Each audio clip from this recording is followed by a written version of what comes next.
Welcome to Rust. Your first day is a naked spawning on the beach. First thing I do, check the map.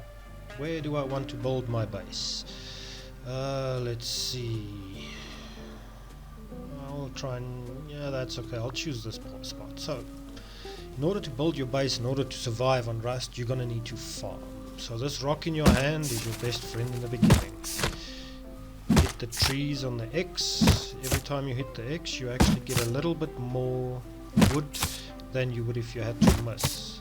The stones work the same. They've got a little glowing thing. You hit that with the stone or the ore. You hit that in a little glowy bit. You get more out of it than you do if you miss.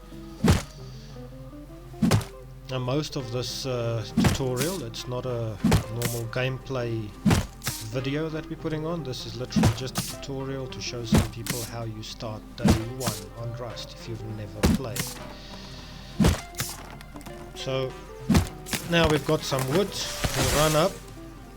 Oh look, mushrooms. These are edible mushrooms. I suggest picking them, putting them in your hotbar, and just press the corresponding number, in this case 3, to eat them. The rest of this tutorial I'll speed up things as we go along, just so it doesn't become a 40 minutes of me just talking.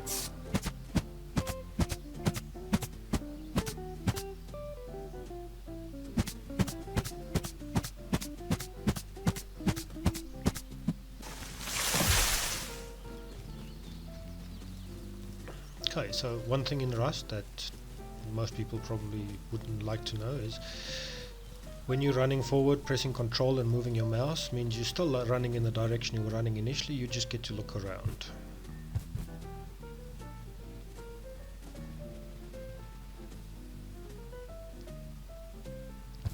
Another nice thing, see these containers?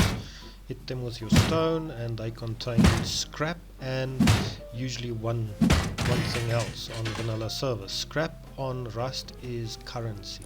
You basically, oh wow, ice pick, this is gonna be good. Ice pick works really well for farming everything else because of the high damage, but you cannot do much in Rust without scrap.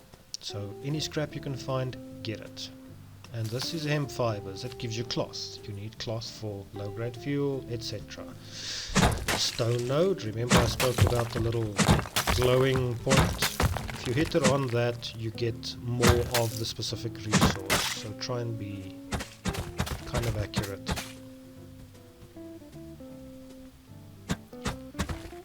Why am I mining so much stone? Because you want to upgrade your new base to stone as soon as you possibly can. Okay, this is called abandoned cabins, this area where we are now. There's some crates that spawn here, like this one, which has tuna and water. So you'll see the tuna cans get added to my inventory moment I eat it. That's because you can use that in your fireplace or your campfire and get metal fragments from it, which again is something you need to build stuff with.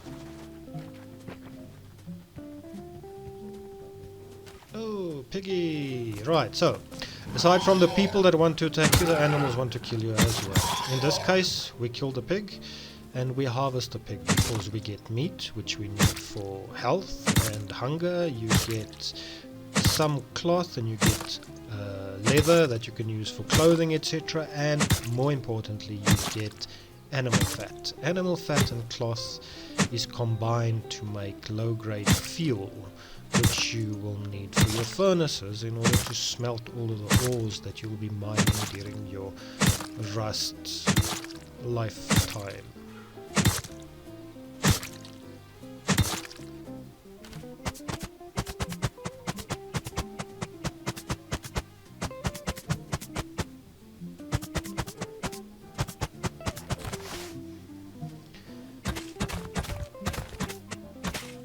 Talk about ores. This is iron ore. See the difference in color from the stone, the rock? Well, this is iron ore. You get some high quality metal from this and you get metal fragments. The only other one that there is still that you need to be concerned with later on in the game is sulfur, which is needed to make explosives and ammunition. So yeah. Okay, let's craft ourselves a blueprint and a mallet. Without the blueprint you cannot build. Without the mallet you cannot pick stuff up once you've put it down where there's a TC, and you cannot upgrade. This looks like a good spot, so we'll start with a square foundation right about there. Oh, jump up. Another square foundation and a triangular foundation, right. This is what's known as a standard 2x1. So get the walls up. Once you've got your blueprint out, right click and hold, and you'll see the different options. Put a doorway over here. Some lag at the moment. Another doorway there. Wall over here. Let's get the triangular floor piece as a ceiling and some square ceilings over there. Now equip the mallet, right click and upgrade to stone.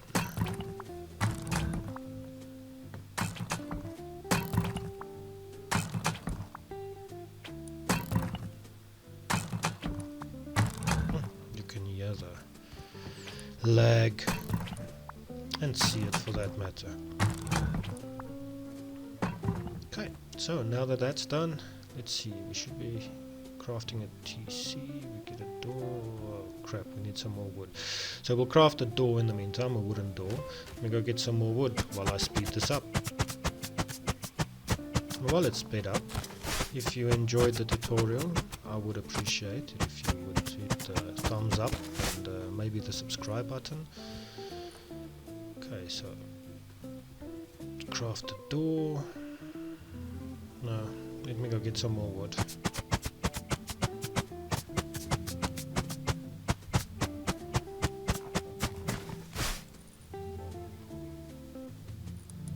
Okay, TC done. TC is the tool cupboard. That basically stakes your claim for a specific radius. I'm just going to put it in this corner over here. It's about right. Now you'll see it says building decaying. That's because I did not provide upkeep.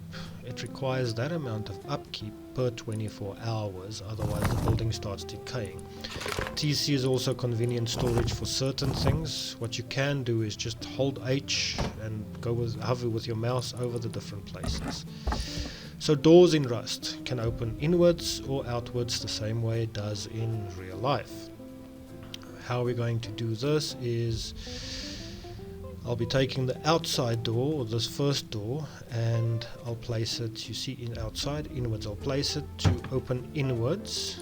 Right, let's get the key lock on there. Key lock basically just means that you're the only one that can open it at this point in time.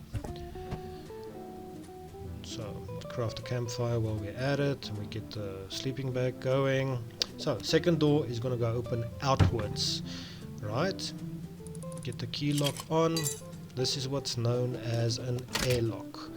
Basically, you open this one, you open the outside door, you cannot go out, which means someone cannot go in, so that's an airlock. If you get killed with both doors open like that and you're in your base, they still can't get in. Let's put the campfire there, open it up and get our pork steaks. Let's cook some pork.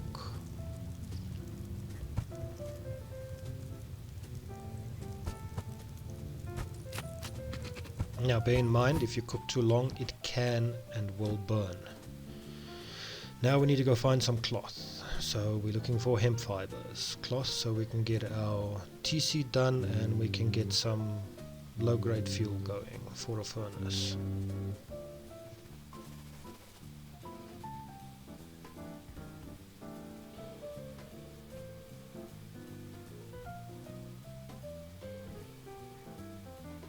Yes, there's a lot of running involved in Rust and there's a lot of farming involved in Rust. However, once you get it done... Oh look, another piggy. Yes, this is sped up, so this isn't the normal speed you're moving. I think I've sped it up by like 400% or something similar.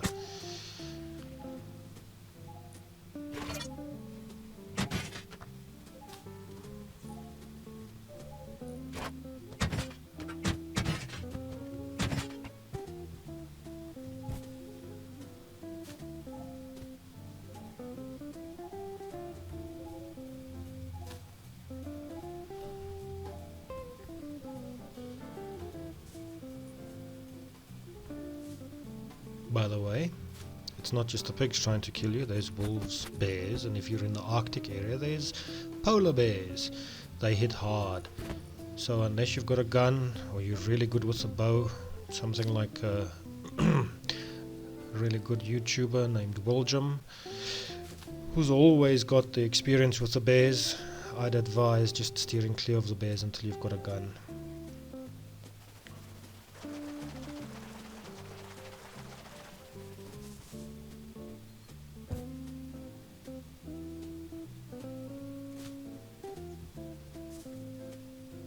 Oh, cargo's out.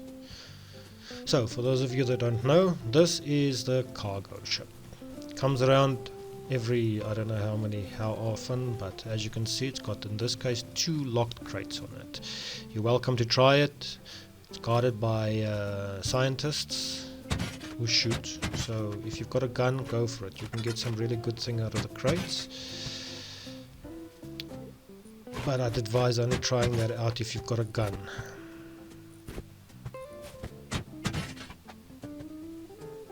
And we're back at base. Now, you'll see I'm planting these 9 hemp seeds. Why? Because I don't want to be able to, or want to, I don't need to run around the whole time. The hemp will grow, I can walk out the base, and voila, there's hemp.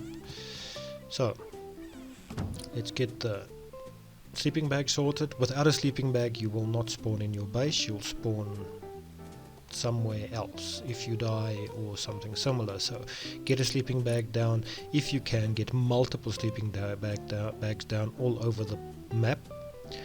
It can be destroyed, so don't be reliant on 1 or 2 sleeping bags, because players can destroy it if they log on and they find a sleeping bag.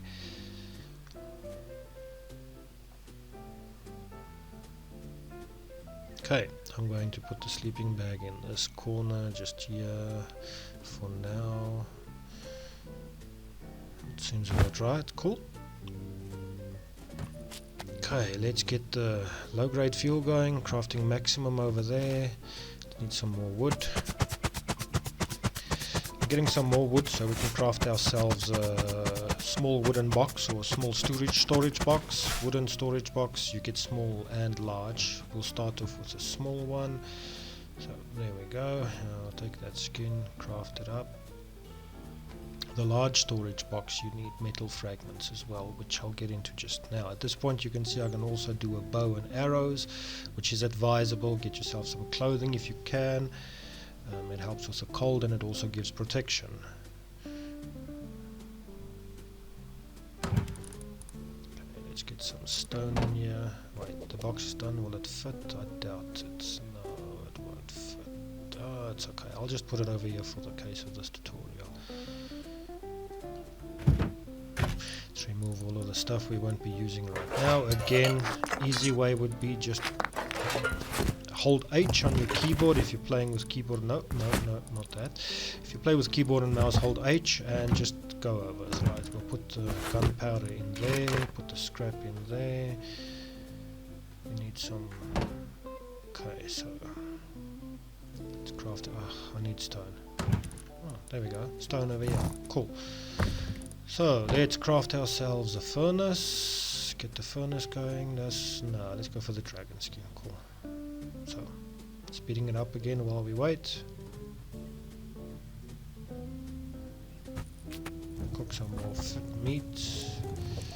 Right, so you can put this furnace pretty much anywhere as long as it's blue. When it turns red you can't, so I'll just put it over here for now. Right, open it up, throw in your wood, go into your TC, get your ore that you want to smelt, whether in this case our iron ore.